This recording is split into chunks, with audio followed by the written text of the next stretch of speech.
최근 사회 전반은 물론이고 농업에서도 여성 농민의 역할이 점차 커지고 있습니다. 이 같은 추세에 발맞춰 정부가 올해 여성 농민에 대한 정책 지원을 대폭 강화하기로 했습니다. 네, 여성 농민의 직업 역량을 강화하고 지역사회에서의 역할 또한 확대하는 동시에 육아 부담은 줄이겠다는 계획입니다. 김인경 기자가 보도합니다. 양성이 평등한 농업농촌을 만들겠다. 농림축산식품부가 야심차게 밝힌 여성농민 육성계획의 지향점입니다. 농식품부는 최근 2020년도 여성농업인 육성 시행계획에 1,747억 원의 예산을 투입해 5개 분야 39개 과제로 사업을 진행할 예정이라고 밝혔습니다. 우선 공동경영주제도 홍보를 강화합니다. 주택을 구입할 때 부부가 공동 명의로 등록하는 것처럼 공동경영주제도란 남편이나 자녀만 농가 경영주로 이름을 올리는 게 아니라 여성 농민 본인을 경영주로 등록할 수 있는 제도입니다. 지난해 11월 기준 공동경영주로 등록한 여성 농민은 3만 1,374명입니다.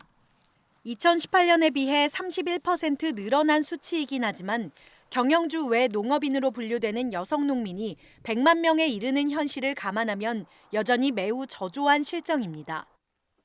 아울러 농식품부는 각 지자체가 여성농민 전담부서를 설치하고 여성농업인 육성 지원 조례를 제정하도록 적극 권장해 농업정책에 여성농민들의 요구사항이 반영될 수 있도록 할 방침입니다. 여성농민의 직업 역량 강화에도 팔을 걷어붙입니다.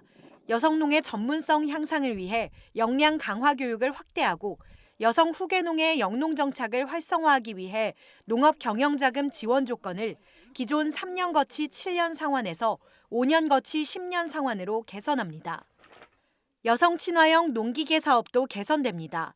여성의 근골격계 질환 예방을 위해 농작업 편의 장비를 지역 농기계 임대사업소에서 장기 임대할 수 있도록 제도를 바꾸는 겁니다.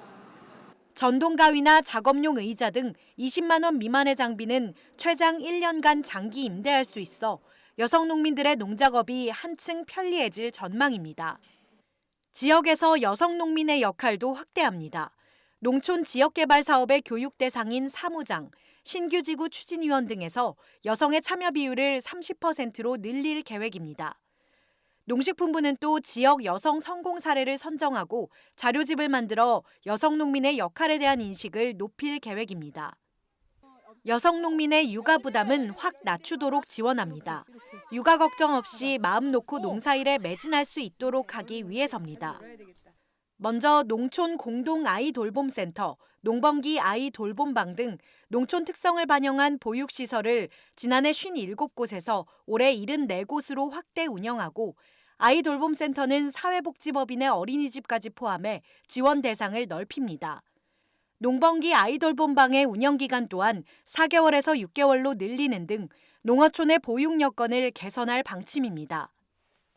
또 여성 농민이 문화 여가 생활을 누릴 수 있도록 월 최대 20만 원의 체크카드를 지원하는 행복 바우처 취급 기관에 지역 농축협을 포함하는 등 여성 농민들의 접근 편의성을 높일 계획입니다.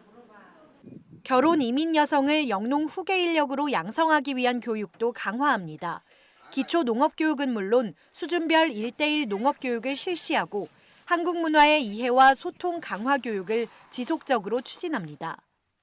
이런 시행 계획들이 제대로 추진이 되려면 지자체도 전담 조직이 좀 만들어져야 됩니다. 그래서 지속해서 지자체에도 이런 여성농업인 정책 추진 체계가 마련될 수 있도록 이렇게 지원을 할 예정입니다.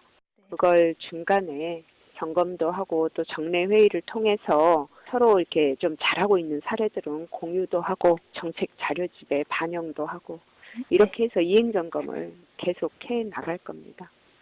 그동안 남편이나 자녀를 앞에 내세우고 통계 뒤에 가려져 묵묵히 일만 해오던 여성 농민들의 삶의 질 향상에 정부 정책이 물꼬를 틀 수 있을지 관심이 모아집니다. NBS 뉴스 김인경입니다.